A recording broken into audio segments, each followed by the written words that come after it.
Good evening, everybody. It's 6 o'clock, and it is time for Flashcard Friday. And as you guys know, we're doing a sermon series at the church called "Ordinary People," and uh, and it's a series that I mean, up to this point, and even though I know some of the ones that are coming up, it's just one that just really warms my heart.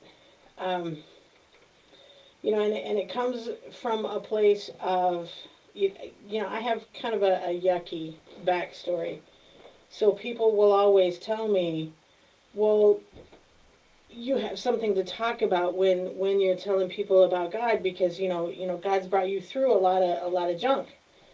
But I don't have a story because I'm just an ordinary person. And that is so not true. Uh, This was back when I was working in the youth department. I had a young woman. She literally said, she's like, Lisa, I've been raised in the church. I go to church every Sunday, every Wednesday. I don't have a gospel story to tell anybody. And we're actually going to take a look at two people from the Bible who were leading normal, ordinary lives. They went to church. They did what they were supposed to do. But yet their stories were still used in an extraordinary way. And when they met the extraordinary person, it changed the trajectory of their life. It may not have changed their situation, but it changed the trajectory. And that's kind of what I want to focus on today. So we've all heard the story of the woman at the well. She's a Samaritan woman, so she's what in that day and age they would have called her a half-breed. She is part Assyrian, she's half Assyrian and half Israelite. So she's not that pure blood type of a person. And in that day and age, they shunned. The Israelites would shun the Samaritans, thinking that they were less than people. So, and then this woman has another problem on top of it. She's been married 4 times, and Jesus uncovers all of that in his conversation with her when he meets her at a well in the middle of the day. Now she's going to the well at the middle of the day because people are picking on her. But and you'll hear some people think that she was likely a prostitute or something like that. And more than if you actually study this, more than likely she wasn't. She was probably very beautiful. She'd been married 4 times, so she's probably very easy on the eyes, very friendly, very loving person. But as soon as they found out that she couldn't have kids, and again in that day and age, without an heir. Your property and all of your stuff would wind up going to your servant. So most men in that day and age wouldn't want that to happen. So at that point in time, they'd issue, a certificate of divorce, and she'd move on. So she meets Jesus at the well, and and he explains who he is, and he offers her living water, and all of that, and she takes it, and it's like there's a moment when she understands, the gravitas of the person that she's talking to, and she goes back to her town and she says something, and I'm going to pick it up here in verse 28. Then the woman left her water jar and went down and told the people, "Come and see a man who told me everything I ever did. Could this be the Messiah?" They left the town and made their way to him. Okay, this is your regular, average, ordinary woman. But her words were enough to cause the entire town to go up and see what was going on.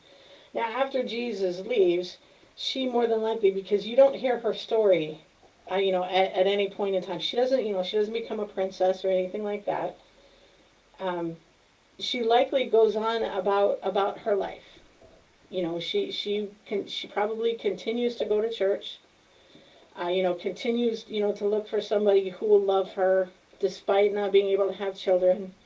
Because at this point she's accepted the fact that Jesus is her ultimate husband. That God is going to fill that particular void in her life. She now has a story. She went from ordinary, even though she's doing an ordinary life, but now her story is extraordinary because she came in contact with an extraordinary man. And then, some of you are probably sitting there going, well, okay, yeah, Lisa, she came across the Messiah, so, she's obviously extraordinary. Now I want to take a look at a young woman named Tabitha. And her story is found in a short passage in Acts. I believe it goes from verse 36 to like 43. So, just a little chunk in there. She doesn't meet the Messiah. She meets a man named Peter. But Tabitha's story, if you look at her story in here, she was always doing good works, acts of charity. Nothing spectacular. She was just known in her town for doing good things. So again, this is a young girl who goes to church every day. She helps out the poor. She helps out people who are less fortunate than she is. But she's really not, nothing. She's not the queen of the village. She's not a judge. She's not a politician. She's not a ruler. She's not a king. She works in that average 9-to-5 job, just like you and I do. When in the middle of all of this, Tabitha gets sick, and she dies. So the people of the town, they know that Peter, who was a disciple of Jesus, they know that he's nearby. So they call and ask him to come. And in verse 40, Peter goes in, and Tabitha's body has been placed upstairs. So, starting in verse 40, Peter sent them all out of the room. So he sends everybody else out of the room. It's just him and Tabitha. And he knelt down and he prayed. Turning towards her body, he said, "Tabitha, get up." She opened up her eyes and saw Peter and sat up. Her story's in the Bible because she met extraordinary, and it changed her life. She would have died right then and there. Ordinary, normal, nothing special. She was an average Joe. But God raised her from the dead to tell us something. And that, first and foremost, God meets us all where we are. Not just the broken troublemaker, need all the help they can get. Meets everybody. He meets that person who goes to church regularly, who volunteers at soup kitchens, who spends their weekends, helping somebody build a deck, or helping out in their yard, doing all of those things that any normal average Joe would do. God meets us all in that spot, and he takes us further. And guys, I want you to hear this. Ordinary people have an extraordinary story, and that story starts at the moment that you met Jesus.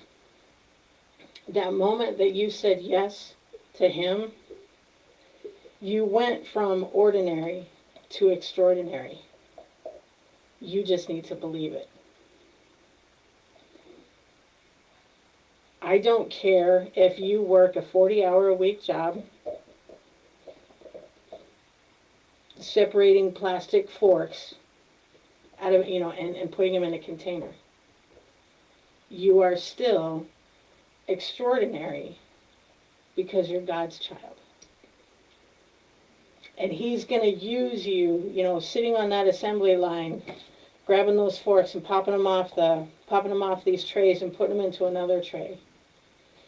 He's going to take that moment, and people are going to see your attitude, your behavior, your smile, your light conversation.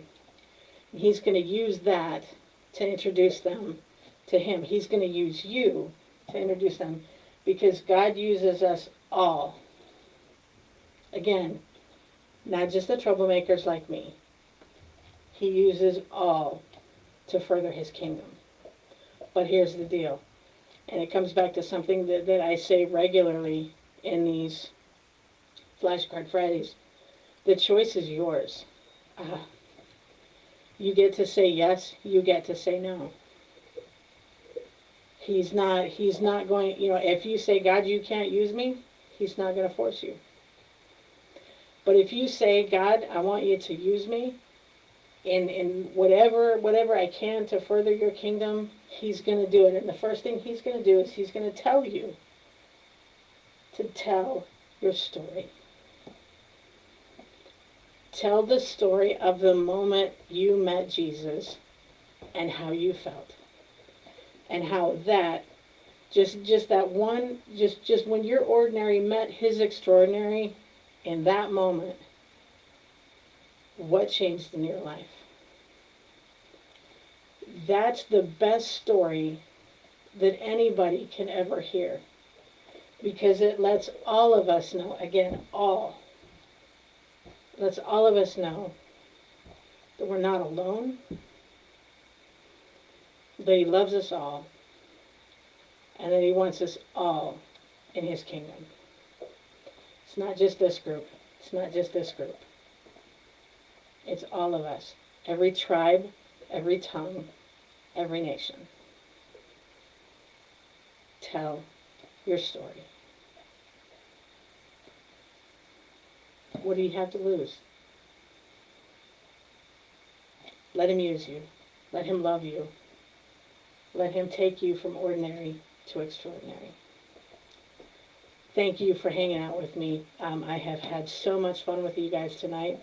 I hope you have a phenomenal weekend.